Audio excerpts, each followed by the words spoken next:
Look like the WNBA is starting to feel this boycott. The get-in price for the WNBA All-Star Game in Indianapolis has dropped 48% from $121 to just $64 after news broke that Caitlin Clark won't be playing. Caitlin Clark gets hurt, and guess what? Your demand vanishes because people ain't going to pay up to see these athletes that are ungrateful that their sport's growing. Those are fans saying, I don't want to show up. I don't want to support this. I don't want to waste my time. I don't want to waste my money. This is what the commissioner's doing. While prices just dropped 49%, she's drunk on the dance floor. $3 million just vanished from the WNBA All-Star Game economy in less than 48 hours. And it all happened because one player got injured. When Caitlin Clark announced she was skipping both the All-Star Game and three-point contest in her home arena of Indianapolis, the entire weekend turned into an absolute financial disaster that nobody saw coming. Ticket prices crashed harder than crypto in a bear market, dropping from $121 to just $64. That's a devastating 48% collapse that sent shockwaves through the entire league. Why are the tickets moving slow? Why is the price dropping nearly 50%? These are people saying, I'm done. I don't want to watch. Caitlin Clark's not. I bought tickets solely to watch Caitlin Clark in the All-Star Game. I made accommodations solely to get to Indiana to watch Caitlin Clark in the All-Star Game. She is injured. I have no interest in that anymore. But here's what nobody's talking about. This isn't just about disappointed fans or cheaper tickets. This is about the WNBA accidentally exposing the uncomfortable truth that their entire business model depends on one 23-year-old player who's currently getting destroyed by organizational dysfunction. If you think the league just learned they have a massive problem, drop a comment saying Clark Crisis, and let me know if you believe the WNBA can survive without their biggest star. Now let's break down exactly how this financial meltdown happened and why it proves everything we've been saying about the Clark effect. I knew the CC effect was lit, but Jesus, 50% price markdown during an All-Star Game? For the people who don't believe in the CC effect, my precious CC, y'all ticket sales went from $262 to $121 to $64 to get in at the door. That is horrible. And they're seeing firsthand what Caitlin Clark is worth to this league, especially to the All-Star Game. The numbers don't lie, and when Sports Illustrated confirmed that the average resale price had reached $262 before Clark's withdrawal, the highest in WNBA All-Star Game history, you realize just how much money was about to change hands. We're talking about tickets that were selling for nearly 3 times the normal All-Star Game prices, with downtown Indianapolis hotels charging 2 to 3 times their normal weekend rates because everyone knew this was going to be the biggest event in women's basketball history. Visit Indy projected nearly 70,000 fans would descend on the city for All-Star Weekend, generating what tourism officials estimated as at least $10 million in economic impact for Indianapolis. When you factor in hotels, restaurants, transportation, merchandise, parking, and everything else that comes with a major sporting event, that $3 million immediate loss becomes very real, very fast, and that's just the tip of the iceberg for what this disaster revealed about the league's fundamental structural problems. And it's not just the on-court product that suffers without number 22, Caitlin Clark. The entire weekend's economic opportunities have felt the fallout. But when it comes to the vendors in the arena, the shops in the arena, they're not going to have the same amount of people patronize their business as they would if Caitlin Clark was there. The surrounding restaurants, the surrounding areas, the surrounding attractions, they're not going to have the same number of people patronize their business as they would if Caitlin Clark was healthy. So we had one industry source tell us that it's hard to believe that Caitlin is not worth close to $1 billion to the league. With a B? With a B, that is $1 billion. Of course, we think jersey sales, we think ticket sales, but Ben, what else? What feeds into that billion with a B? You know, significant increases in media rights and franchise valuations over the past couple of years. Ticket sales, big one. The opposing arenas, big one. We had someone tell us that, like, Caitlin Clark right now is making opposing owners 7 figures when she shows up. The secondary market bloodbath started immediately after Clark's July 17th announcement, with TickPick showing the most dramatic price collapse in women's sports history. StubHub prices dropped from an average of $126 to $65 within hours, while SeatGeek saw similar crashes across every price tier. Vivid Seats, which had been showing premium seats in the $400 range, suddenly had inventory sitting at $51 that nobody wanted to touch. These weren't just slight adjustments based on decreased demand. This was a complete market panic that demonstrated just how much of the event's value was tied to one individual player's participation. The speed and severity of the collapse exceeded anything seen in NBA All-Star Game history, where even superstars like LeBron James or Curry missing the event typically only causes 18 to 21% price reductions. Clark's absence triggered a 48% market crash that revealed her individual economic impact far exceeds any comparable athlete in professional basketball. Do you think an NBA All-Star Game ticket is going to drop 50% because LeBron's not playing? No! Do you think an NBA All-Star ticket price is going to drop 50% because Joker's not playing? No! Absolutely not! LeBron James can be injured, Steph Curry could be injured, Kevin Durant could be in, and the prices still will not drop to be this low. If you go back in history, nobody has carried that league like her. This only her second year. And she been having this aura since high school. But here's where it gets really ugly. This wasn't just about secondary market speculation. This was about exposing how dependent the entire WNBA ecosystem has become on one player. When economists have calculated that Clark accounts for 26.5% of all WNBA economic activity, you're looking at a level of star dependency that doesn't exist anywhere else in professional sports. To put that in perspective, Michael Jordan at his peak never represented more than 15% of NBA economic activity, and he was playing during the league's golden era of growth and global expansion. The fact that one player in a 12-team league can generate more than a quarter of all economic value should terrify anyone involved in WNBA operations, because it means they've accidentally created a business model that's essentially a single point of failure disguised as a professional sports league. WNBA, pay attention. Pay attention. We saw the viewership drop, ticket sales dropping, attendance dropping.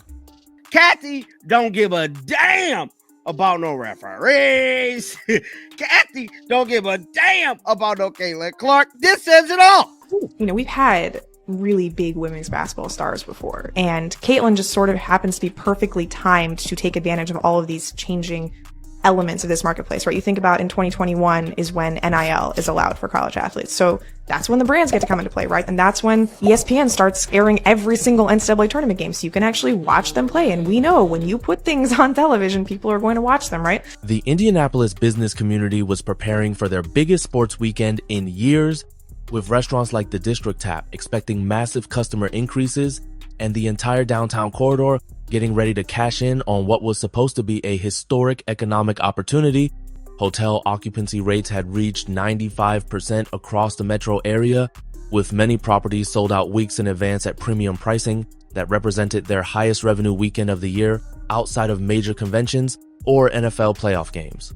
Restaurant owners had hired additional staff, ordered extra inventory, and extended operating hours to accommodate the expected crowds, while retail outlets stocked up on WNBA merchandise and Clark-specific items that were expected to fly off the shelves. Instead, they watched their projections collapse in real time as fans started canceling hotel reservations, requesting refunds, and basically treating the weekend like any other regular sporting event that wouldn't justify the premium prices they've been willing to pay just days earlier. Yeah, I know why tickets prices dropped. Because people quit buying the damn tickets. People was asking for refunds for the damn tickets. So you want to know what they had to do? Damn near give them away, bro. People are selling their tickets so much so they just want off of them. 121, okay. You want it for 100? Oh no, okay. I guess I gotta lower it to 80. Oh, you don't want to buy it for 80? Okay, I guess I'll lower it to 70. You don't want to buy it to 70? I guess I'll lower it to $64. The WNBA is paying attention to these trends. The psychological impact on the league can't be overstated either, because this disaster proved that the WNBA's growth story is essentially a house of cards built around one player's individual popularity. When business analysts talk about Clark's overall impact being worth $875 million to $1 billion annually, They're describing a level of individual economic influence that makes the All-Star Game collapse look like a warning shot about what could happen if she ever gets seriously injured or decides she's tired of carrying an entire league on her back. The timing couldn't have been worse for the league's upcoming CBA negotiations, because now players' union representatives have concrete proof that their bargaining position is completely dependent on keeping one player healthy and happy. When union officials sit down with league executives to discuss revenue sharing, salary caps, and profit distribution, they're going to have to acknowledge that Clark generates more economic value than entire franchises, and that creates a negotiation dynamic that nobody in women's professional sports has ever had to deal with before. This is the future of this league. And you wonder why y'all can't get a CBA agreement done. The damn commissioner drunk out there on a dance floor. Well, what do you think is the driving force in your new media rights deal? It's us, the fandom. That's why that deal got so lucrative, is the people that support Caitlin Clark. We're fed up with being called racist and all this other thing. I believe Kathy has a systematic placement for Caitlin Clark to get hurt. She said it last year. They need the drama for clicks. Guys, what sells more than anything? Drama. But they're not looking at the longevity of this. Caitlin Clark getting hurt. Caitlin Clark lose her fan base and lose all the hype. Guess what? The league will sink. The scariest part is that this financial disaster happened because of an injury that should have been completely preventable, and it's directly connected to the organizational chaos that's been destroying Clark's sophomore season. This is her second year in the league, not some rookie learning curve, and she's already missed 10 regular season games due to multiple muscle injuries that never happened during her entire college career at Iowa. We're talking about someone who was basically indestructible for 4 years in college, suddenly breaking down every few weeks because the Indiana Fever can't figure out how to protect their most valuable asset. The latest injury happened on July 15th against Connecticut, and Clark's emotional reaction told you everything you need to know about her mental state. She banged her head against a basket support and covered her face with a towel, like someone who's reached their absolute breaking point, and 2 days later, she was forced to make the devastating announcement that she couldn't participate in either All-Star event. Think about how insane that is. The face of women's basketball voluntarily missing the biggest stage in her home state because her body is falling apart from organizational incompetence and medical staff failures that should never happen at the professional level. Clark's official statement on July 17th was heartbreaking in its simplicity. I am incredibly sad and disappointed to say I can't participate in the three-point contest or the All-Star Game. I have to rest my body. I will still be at Gainbridge Fieldhouse for all the action, and I'm looking forward to helping Liberty coach Sandy Brondello coach our team to a win. That's not the language of someone dealing with normal wear and tear. That's someone whose organization has completely failed to manage her health and career trajectory in ways that would be considered malpractice in any other major professional sport. The ripple effects were immediate and brutal, with the WNBA scrambling to find replacements like Washington Mystics guard Brittany Sykes for the All-Star Game and Indiana's own Lexi Hull for the three-point contest, but everyone knew it was too little too late.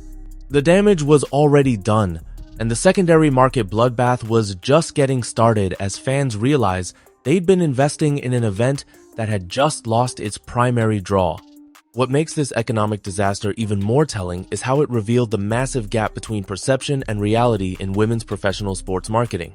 You had fans and media members talking about how the All-Star Game would still be amazing because of players like Aja Wilson, Brianna Stewart, and Sabrina Ionescu, but the market spoke louder than any promotional campaign ever could. When actual money is on the line, people vote with their wallets, and those wallets were saying that without Caitlin Clark, this event wasn't worth the premium prices they were willing to pay just days earlier. The speed of the collapse was unprecedented in modern sports economics. We're talking about a 48-hour window where millions of dollars in economic value just evaporated because one player couldn't participate. Social media erupted with fan reactions that ranged from disappointment to outright anger, with many posting screenshots of their ticket purchases and hotel reservations as they tried to recoup their investments. Twitter threads documented the price crashes in real time, with users tracking the hourly declines across multiple platforms and sharing stories about how much money they'd lost on what was supposed to be a once-in-a-lifetime experience. The hashtag Caitlin Clark effect started trending as fans shared their own examples of how her absence had impacted their weekend plans, from canceled flights to unused vacation days to expensive downtown hotel rooms that no longer seemed worth the cost. The media coverage of the collapse became almost as significant as the event itself, with mainstream outlets like ESPN, CNN, and Fox News running stories about the unprecedented nature of the market reaction. Business publications started analyzing what the collapse meant for women's sports economics, while sports economists began comparing Clark's individual impact to other major athletes throughout history. The consensus was clear. No single player in women's professional sports had ever demonstrated this level of individual economic influence, and the implications for league stability were staggering. This isn't just about the All-Star Game either. This is about what happens when you build an entire league's financial foundation on a single superstar who's being mismanaged by an organization that clearly isn't equipped to handle that level of responsibility.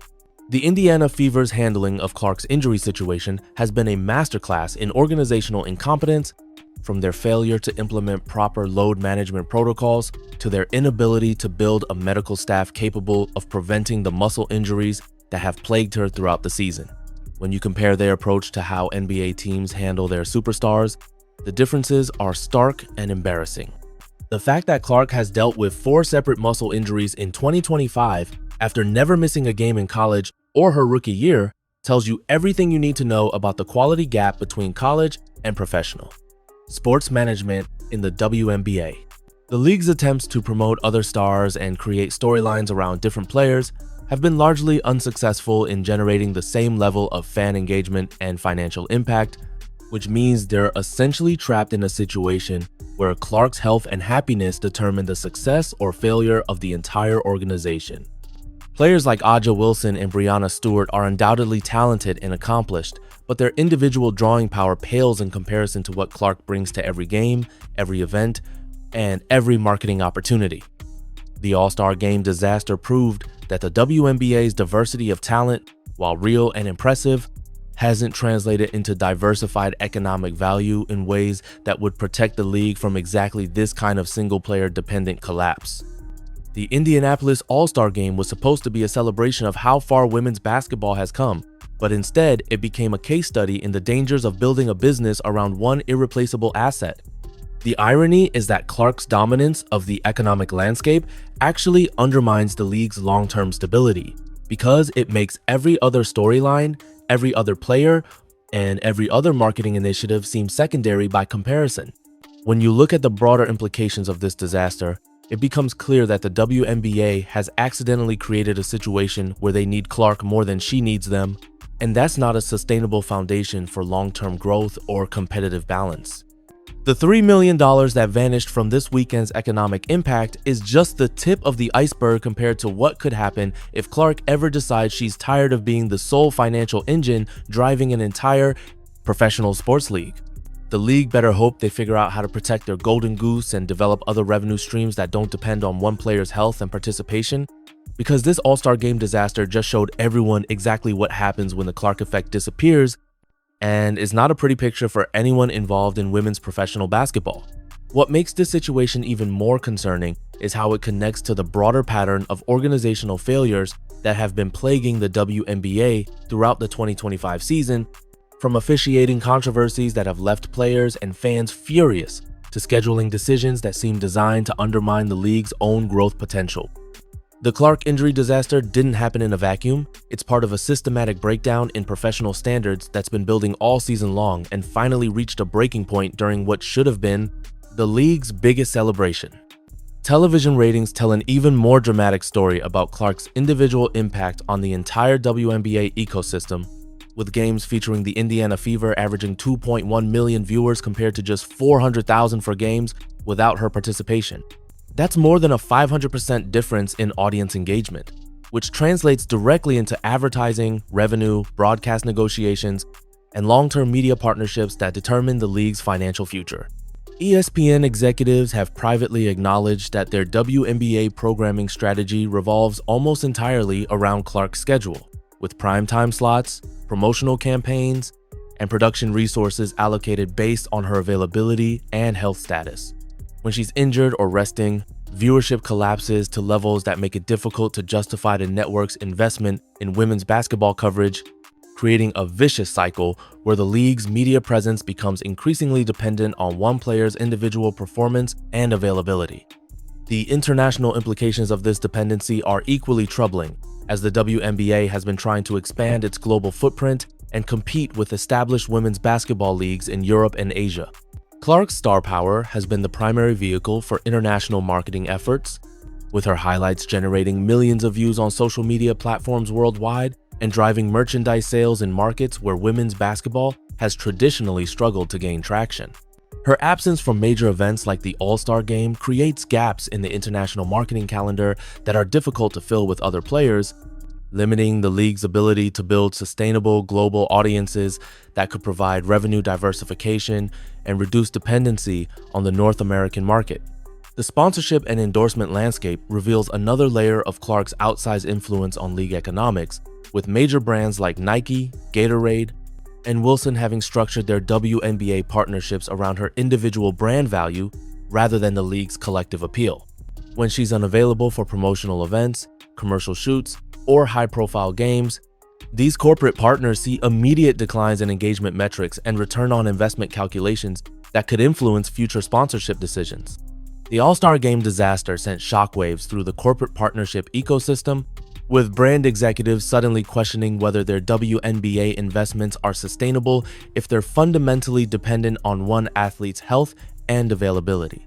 Industry insiders report that several major sponsors are already discussing contingency plans and contract modifications that would protect their investments if Clark were to suffer a longer-term injury or decide to step away from professional basketball entirely. The comparison to other professional sports leagues highlights just how unprecedented Clark's individual economic impact has become in the context of modern athletics. When Tiger Woods was at his peak, his presence at PGA Tour events could increase attendance by 30 to 40% and television viewership by similar margins, but golf structure as an individual sport made that dependency more natural and manageable than what's happening in a team-based league like the WNBA.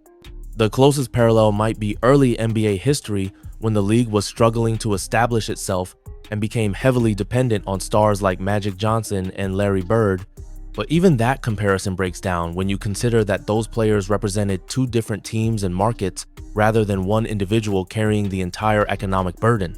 What's particularly troubling is how this dependency has created a situation where other talented WNBA players are essentially marginalized by the market's obsession with Clark, despite their own impressive skills and accomplishments. Players like Aja Wilson, who has won multiple MVP awards and led her team to championship success, find themselves competing not just against other athletes, but against an economic ecosystem that values Clark's presence over their actual basketball achievements. This creates long-term sustainability issues for the league because it discourages investment in developing other marketable stars and storylines that could provide economic stability if Clark were unavailable. The fan culture that has developed around Clark also presents unique challenges that became apparent during the All-Star Game disaster, as her supporters have proven to be highly engaged, but not particularly transferable to other players or teams. Social media analytics show that WNBA content featuring Clark generates 10 times more engagement than similar content featuring other league stars, and her fans demonstrate limited interest in watching games or events where she's not participating. This creates a boom or bust dynamic where the league experiences massive spikes in attention and revenue when Clark is healthy and active, followed by dramatic declines that make it difficult to maintain consistent business operations and long-term planning. The educational and grassroots impact of Clark's dominance extends beyond professional basketball into youth, sports, and college recruitment, where her influence has created unprecedented interest in women's basketball at every level.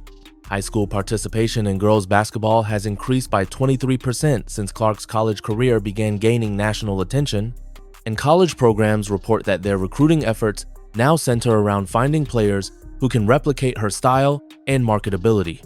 However, this grassroots growth is also vulnerable to the same single point of failure problem that's affecting the professional level, as young players and their families are investing time and resources in pursuing basketball careers based on the assumption that Clark's success represents a sustainable model for women's sports. If her career were to be derailed by injuries or organizational failures, It could create a cascading effect that discourages participation at youth levels and undermines the long-term development pipeline that the WNBA desperately needs to build sustainable popularity. The international competition landscape adds another dimension to this crisis, as women's basketball leagues in Europe, Australia, and Asia are closely watching the WNBA's dependency on Clark and positioning themselves as more stable alternatives for top talent. European leagues have been aggressively recruiting American players with offers that sometimes exceed WNBA salaries, and they're using the instability and injury management issues in the American League as selling points for players who want more professional treatment and career security. If Clark were to consider playing overseas, either due to frustration with the Fever organization or attraction to better medical care and professional standards, it could trigger an exodus of talent that would devastate the WNBA's competitive quality and marketability. The timing of this vulnerability is particularly concerning, given that several international leagues are investing heavily in marketing and broadcast infrastructure that could position them as legitimate competitors to the WNBA's global dominance in women's professional basketball. The financial modeling and business planning implications of the All-Star Game disaster extend far beyond the immediate $3 million loss, as league executives now have to grapple with the reality that their entire business model is essentially a high-risk investment in one individual's health and career longevity. Revenue projections, broadcast negotiations, sponsorship agreements, and expansion plans all become fundamentally unreliable when they're based on the assumption that Clark will remain healthy and engaged throughout her career. Insurance companies are already adjusting their coverage calculations for WNBA events and operations, with some requiring higher premiums or additional clauses that account for the outsized impact of Clark's potential unavailability. This creates a cascade of increased operational costs and reduced profit margins that make it even more difficult for the league to invest in the infrastructure improvements and talent development programs that could reduce their dependency on any single player. The academic and economic research community has begun studying Clark's impact as a case study in sports economics, with several universities launching research projects that examine how individual athletes can fundamentally alter the financial dynamics of entire professional leagues. Early findings suggest that her influence represents a historically unique situation that challenges traditional models of sports, business, sustainability, and competitive balance. The research has implications beyond basketball, as other women's sports leagues are watching closely to understand how they might cultivate similar star power while avoiding the dangerous dependency that the WNBA has accidentally created. The mental health and pressure aspects of this situation cannot be ignored either, as Clark is now carrying not just the expectations of being a great basketball player, but the economic responsibility for an entire professional league's success or failure. Sports psychologists have noted that this level of individual pressure is unprecedented in team sports and could contribute to the very injury and performance issues that are threatening the league's stability. When every game, every appearance, and every health decision carries millions of dollars in economic consequences, the psychological burden on a 23-year-old athlete becomes almost unimaginable and potentially unsustainable over the course of a full professional career. The governance and leadership implications for the WNBA are equally significant, as the All-Star Game disaster has exposed fundamental weaknesses in the league's strategic planning and risk management capabilities. Commissioner Kathy Engelbert and other league executives are now facing questions about whether they adequately understood and prepared for the consequences of allowing such extreme economic dependency to develop around one player. The situation raises serious questions about the league's leadership competency and long-term vision, particularly given that the warning signs of this dependency have been apparent for months, while the organization continued to build their entire marketing and business strategy around Clark's individual brand rather than developing more sustainable alternatives.